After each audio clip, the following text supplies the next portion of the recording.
Едно, две, три, проба. Да, ние сме готови. Начало. Дами и господа, добре дошли в лабораторията на Държавен куклен театър Пловдив.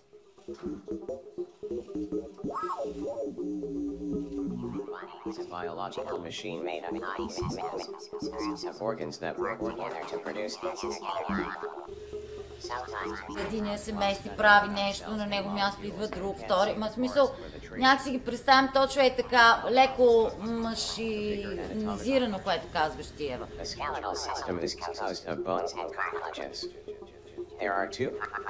Имаме ухо, мозък, ръка, уста, сърце, глава. Значи първо ухото, после? После ръката, после сърце и мозък.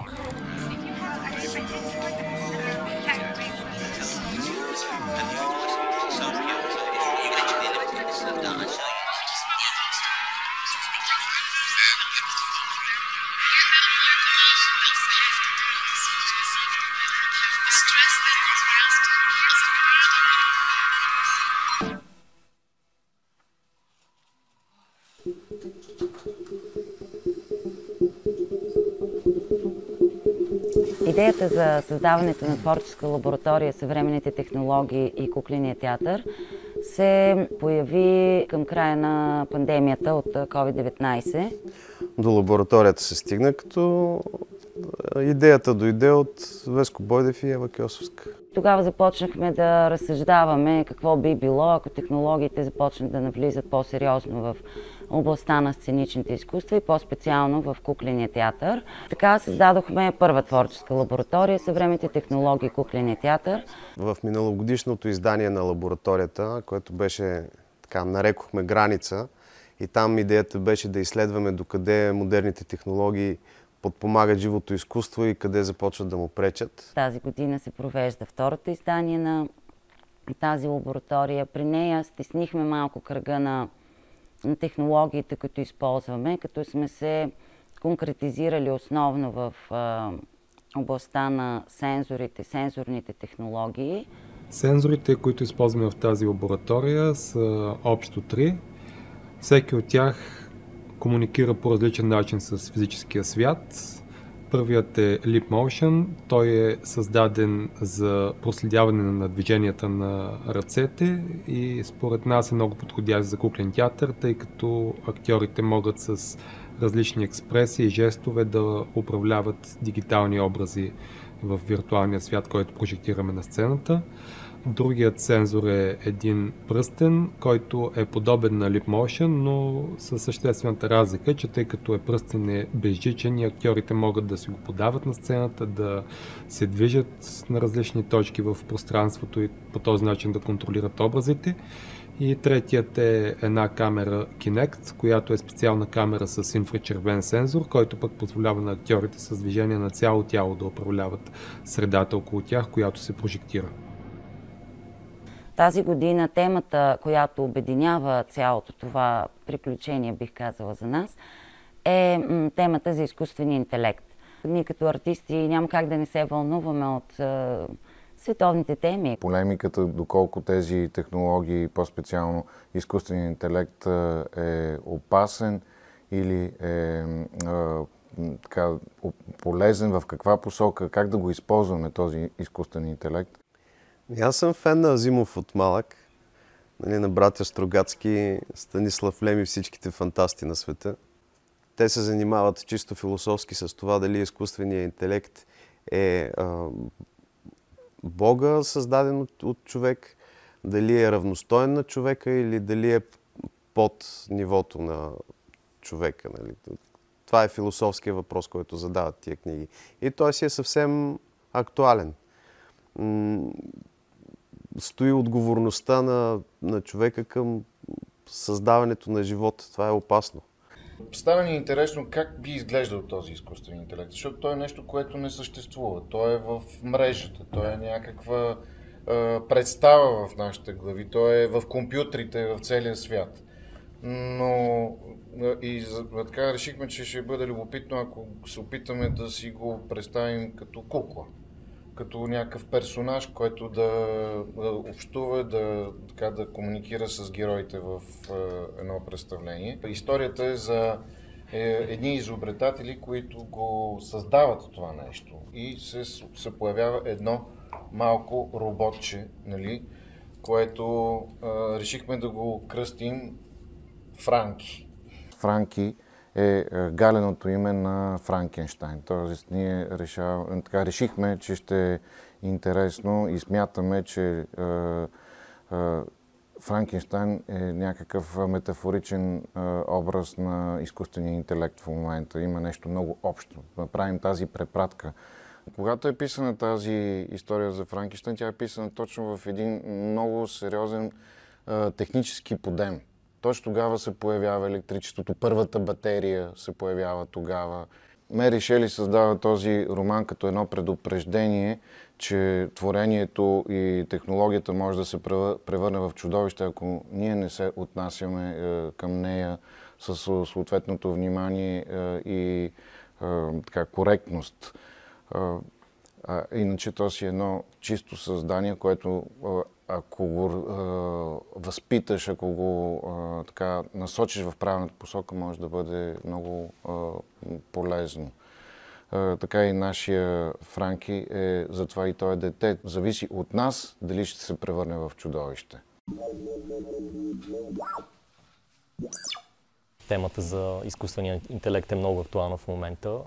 Всички ние ще бъдем по някакъв начин засегнати от нея и след няколко години живота ни ще се промени със сигурност. Аз лично, въпреки че занимавам с електроника и роботика и програмиране от много години, съм много изненадан и впечатлен от това, което може да прави изкуственият интелект в последните няколко месеца, дори то няма и година.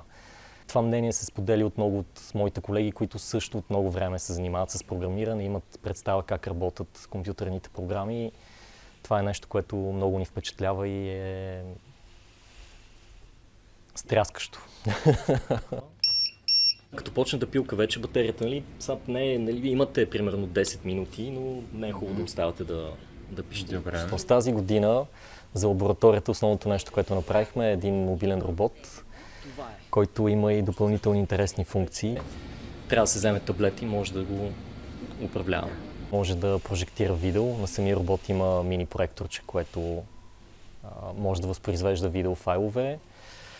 Има и светодиодни панели, които му служат за лице и на тях може да изразява различни емоции. Отделно има и една ръка, с която може да прави различни жестове.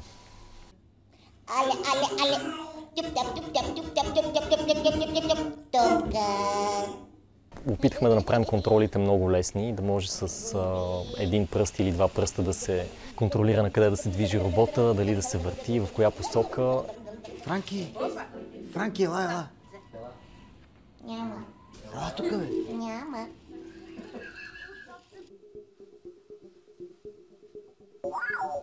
Сега с изкуствен интелект е много лесно да създаваш картинки, рисунки, музика, която ти генерираш чрез текст. Не е нужно да имаш техническите умения да рисуваш. Така че в краткосрочен план това ми се струва, че ще е една от ползите от изкуствения интелект. Много хора ще успеят да визуализират неща, които до момента не са могли да визуализират, чисто поради липсата на технически умения.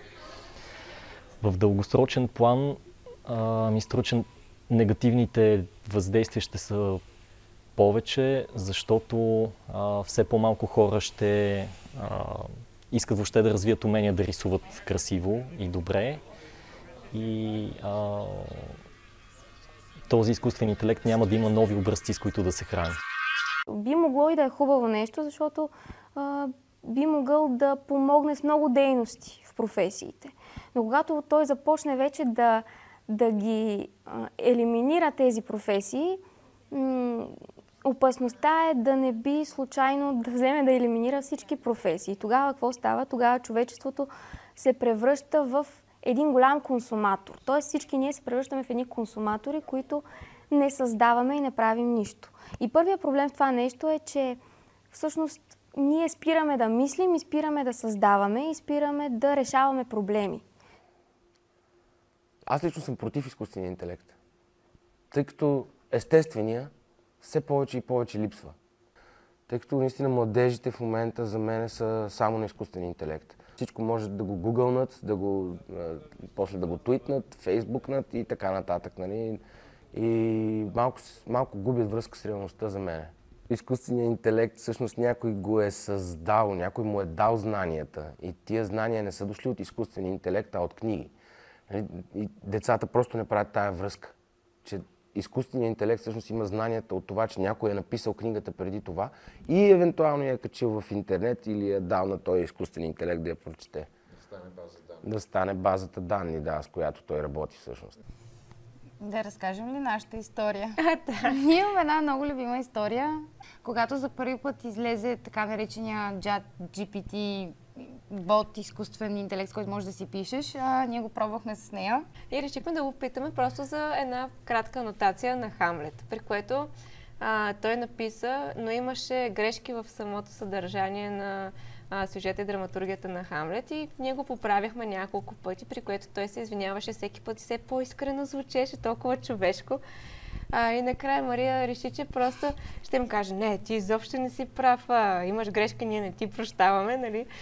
И той започна супер много да се извинява и ние се разплакахме. Това е цялата история. Ако един ден бъдем подчинени на технологии, роботи и каквото и да е, това ще дойде от нас, защото ние като хора с емоции и чувства... Да, сме лесно манипулируеми и лесно възприемаме всичко, което мърда едва ли не за същото като нас с емоции, чувства и просто почваме да бъдем емпатични. Да. И просто ние ще го позволим така да стане.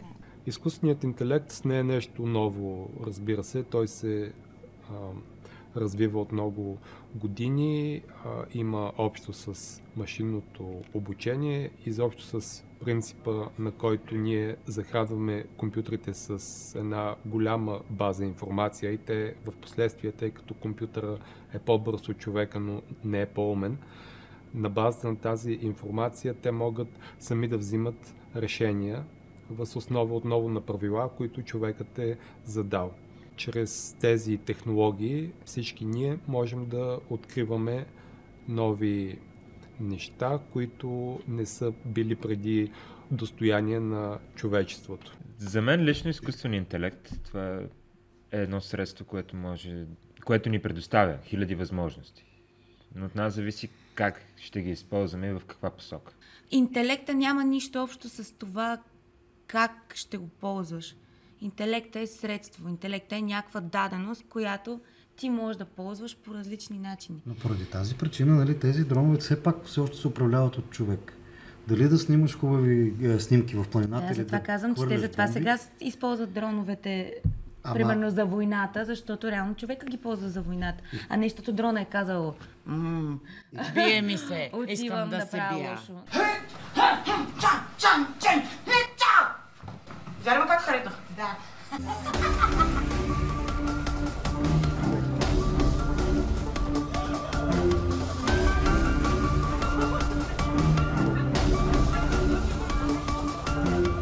Супер интересно. Създават се доста визуална атмосфера, влияе много на зрителите. По един или друг начин може да ги вкарваш наистина в друг свят. Да кажем, това би било доста интересно да подпомага кукления театър, да кажем, като декори, като обогатяване, като звуци. Тези технологии в театъра, особено в кукления театър, мисля, че много по-лесно биха станали неща, които въображението ни иска да се случат, а нямаме средствата. Ето това е средство, което може да използваме.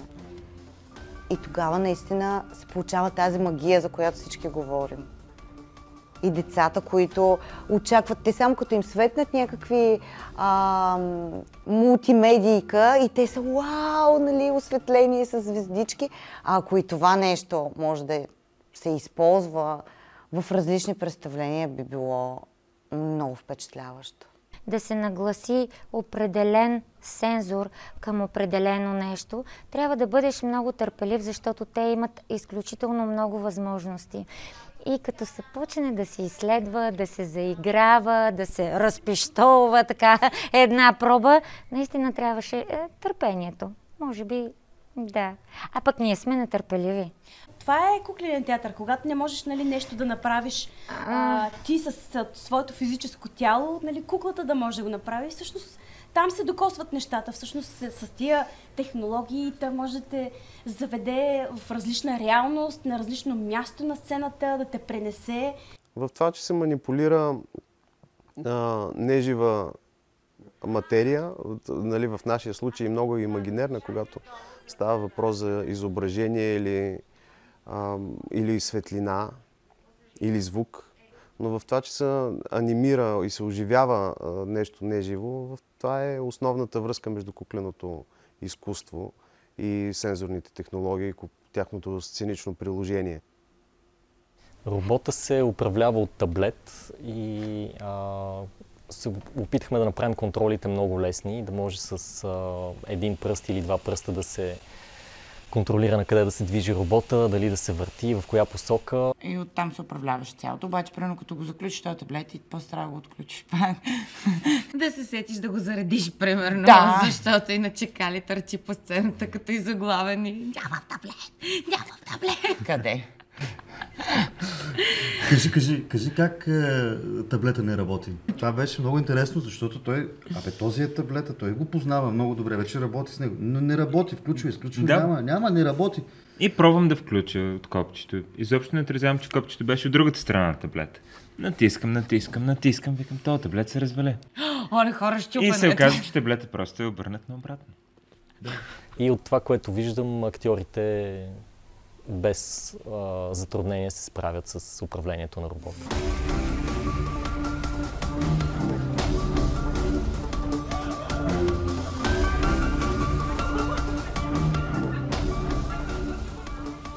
Да, според нас е от рутера нещо.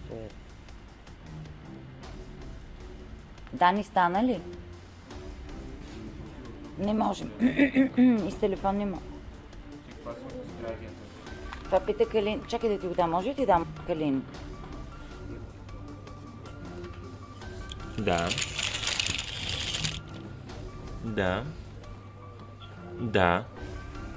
Това е технология, ама ние Това е просто... Идеално е за нас. Да.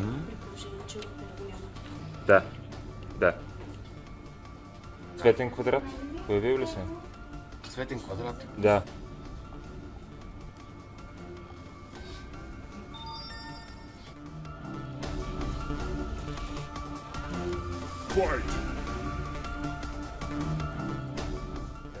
Много беше добро. Ние всичките сме на това ниво. Интересно е само по себе си, защото това са тотално различни хора от нас. Ние сме в сме в театралната условност на правенето на театър. Сме адски далеч от този вид технология, макар и робота ни да е доста бета версия и да изглежда много недодяван. Той всъщност е плод на страхотен програмистки и механичен труд и ум, което изисква съвсем друг вид въображение. И това са хора, които виждат в числата и в платките, виждат съвсем невидими за нас неща. И беше интересно така с много наивни въпроси той да успя да ми отговори как функционира дадено нещо. И разбира се, почти нищо не разбрах. Но видяха за какво става въпрос, което е адски полезно за бъдещи проекти. Разбира се, в една такава екипна работа, особено в тази лаборатория, всеки има различна подготовка и различен фон, от който идва. Всеки идва със своите умения, компетенции, мисли. И всъщност това е също най-интересното за мен, че свързвайки нашите усилия и умения, можем да достигнем до съвсем нови открития, които не можем да направим по-отделно. Няма по-високо.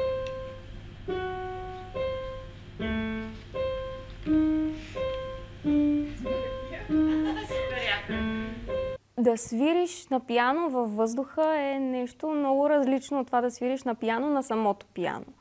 горе-долу е на принципа на теремина. Пробвала съм веднъж да свиря на теремин, не ми се получи, но с Leap Motion беше доста интересно.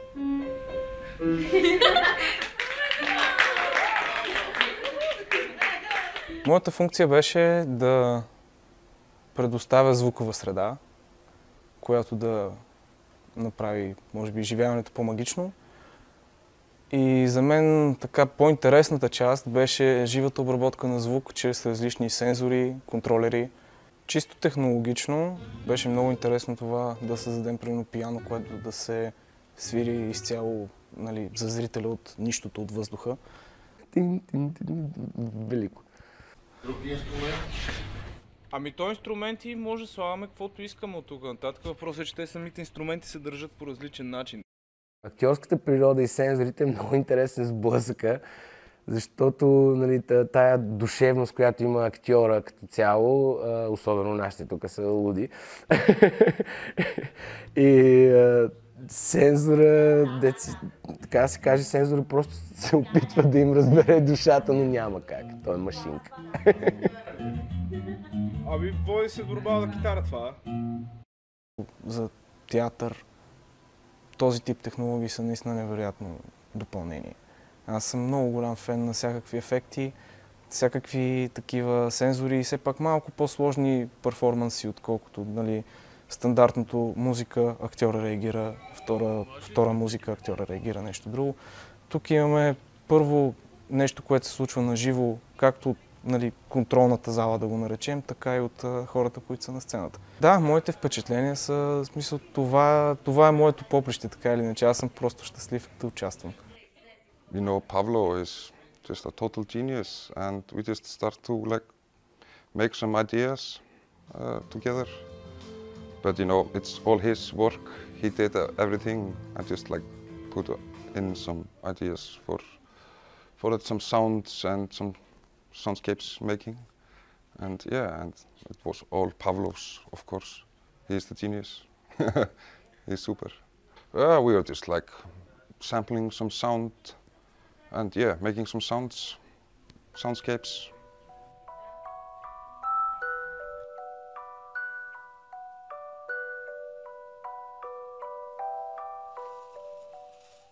Сценографската концепция, така бих я описал с едно изречение, да бъде една абсолютно изчистена среда. Тоест тръгваме от идеята, че това е една лаборатория, в която една група изобретатели създават от една точка, пиксел, искра, създават един изкуствен интелект, който след това обличат в формата на робот, който започва да взаимодейства с тях и така, развивайки своя интелект, т.е. те изобретявайки го, довежда до някакви ситуации и различни етюди, да ги наречем, в развитието на самия персонаж на робота.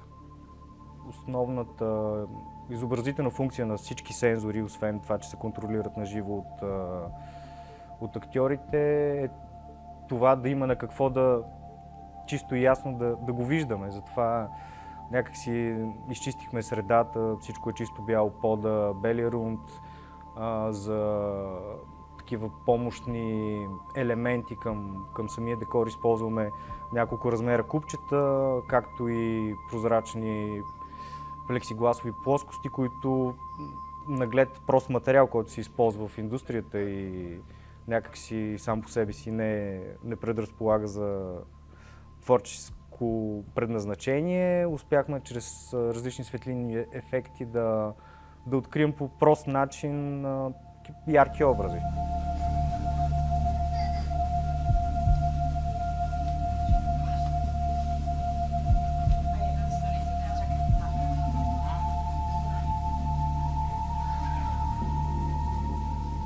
Лабораторията тази година, както и миналогодишното издание, са финансирани отново по две програми.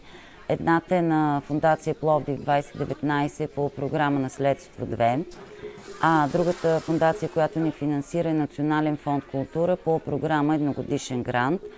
Лабораторията се осъществява в партньорство с Държавен куклен театър Пловдив и сме изключително благодарни на директора на театъра господин Петър Влайков, който ни осигури 10 пълноценни дни не само на сцената на театъра, в звукозаписното студио, на откритата сцена в фоайето. Общо взето тези 10 дни в театъра навсякъде имаше хора, които експериментират, пробват разни неща, репетират етюди, оговарят се, измислят. Едно от най-хубавите неща на театъра е колко е мултижанров, мултидисциплинарен, как в него влизат най-различни видове изкуства и как въображението търси винаги нови и нови изразни средства, нов театрален език. И тия търсения са най-важното нещо в театъра. Богатството, което дават многото гледни точки към един и същи проблем. Защото аз съм сигурен, че към хората, които гледаха нашия показ от лабораторията, хората, които участваха 10 дни в нея, ако им зададем едни и същи въпроси, ще отговорят по различен начин, свързани с това, което са правили, нали, с конкретната им работа. И всеки един от тях е прав. Тоест богатството да имаш тия множество гледни точки към един и същи проблем е нещото, към което трябва да се стремим и като творци винаги да следваме и като хора, които се занимават с театър, да преподаваме някакси, да предаваме нататък.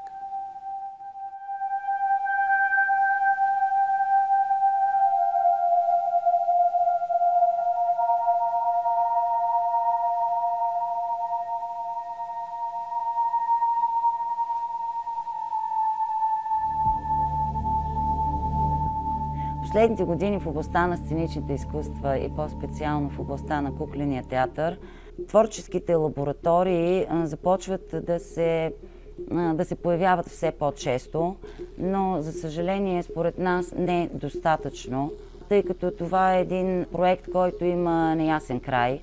Той няма гарантиран резултат, успешен, но това е проект, който изисква огромен финансов ресурс, за да закупиш определена техника или да платиш транспорта и настаняването на специалистите и гостите, които са от други градове.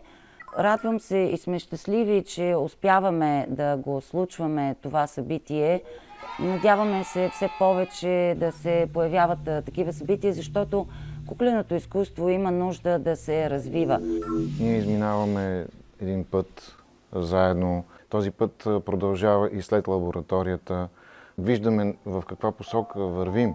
Откриваме тази посока в движение.